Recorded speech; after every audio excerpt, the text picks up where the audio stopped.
Hello, Okay, Salam cool. alaikum. Welcome to another Walaikum edition assalam. of Zoom In on the Halal Metropolis, where we're checking in on different members of the Muslim community around Metro Detroit to see how they're adjusting to this new reality with the stay-at-home order and the coronavirus. Here with me today, we have Mohamed Jaafar, also known as Hamoody Jaafar. Mohamed is a filmmaker and director. He's directed commercials and films, and he's working on some pretty cool stuff right now. Welcome, Mohamed. Salam alaikum. Walaikum assalam. Sorry, I jumped in there on your intro. I don't know if my voice came in, but No worries. So I want to hear about all the cool stuff that you're working on. But before we get into that, I just want to say Ramadan Mubarak. We're in the holy yeah, month. Ramadan Mubarak, man. Thank you. How are you? How are you? How are you doing right now? How are you doing? How's your family doing in this situation?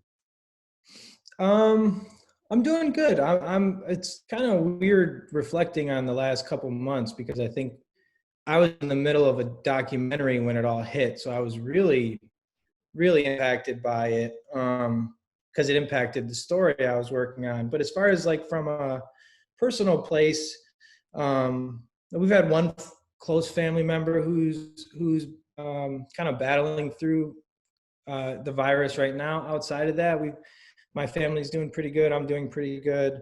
Um, yeah, I don't know. Should I dive into what I've been working on? I mean, I was affected. Yeah, I was affected career-wise because I had about 4 mini documentaries that I was supposed to direct through the spring, and it was a job through Huntington Bank. So this is I guess one of those jobs I would do to try to pay my bills. But yeah, they all got canceled or well postponed. And I was really expecting that money to come in.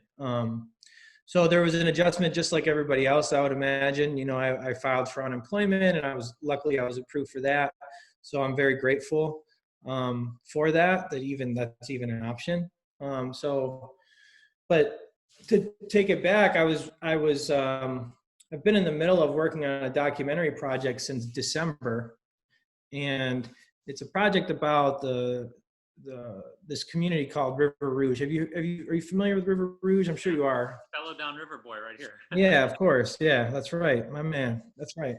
So it's ironic, man. I was the way the story came out was so serendipitous and organic. I was it was the tip of the high school basketball season. It was tip off of and I'm a huge basketball fan. I mean, downriver, it's a huge part of our culture. And I took a camera out and I went to go film Amani Bates, who's the top prospect in the country. And he had been a part of this opening night, this tip-off classic. And what I wanted to do was just kind of create some kind of a basketball piece and edit it together for my commercial reel. And what I found was when Amani Bates' team arrived and Ypsilanti Lincoln arrived, we weren't permitted to go into their locker room. So I ended up going with my crew into the opponent's locker room. And it happened to be River Rouge. And when we felt the energy in their locker room, it was just next level unique energy. And they went out and won that game. And from there, I was like, wow, what's going on in River Rouge currently? And then being a 90s kid, I'd been familiar with Brent Darby and the back-to-back state championships they won in the late 90s. As you know, my cousin Mohamed was at Gabriel Richard at that time. So and he was playing basketball. So I had a very unique memory and perspective of that. And when I was there opening night, Brent Darby Jr. happens to be on the current basketball team. Oh, wow. So when I heard that and realized that Coach Stone, who was also the coach of Brent Darby in the late 90s, was there coaching Darby's son, I was like, this is insane. This is amazing. And as I started to do research about the program, I realized, holy cow, they have this incredible, rich basketball legacy led by this guy back in the 50s in Lofton Green. And River Rouge so then I'm realizing, wow, this is not only a modern story that's amazing, it also has a historical component.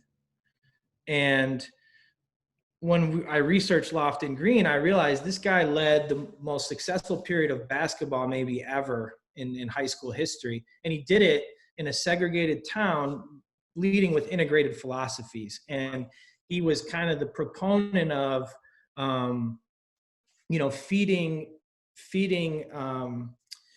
feeding into both sides of the tracks, as I kind of say it, because the city was segregated, obviously black and white, but Lofton really fed into both sides of the track and kind of developed this system that brought the kids together when they reached high school.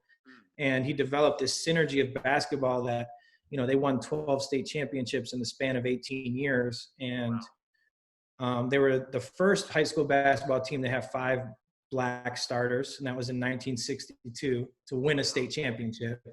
So there's just these really amazing like racial components that I just fell in love with. And as we documented the current season, coronavirus hit us right when the basketball tournament was going on. So it's been a little bit of an adjustment as to how we conclude the story, or do we extend the story? But it's been a really amazing experience, because I think, River Rouge is just an amazing place with an amazing history.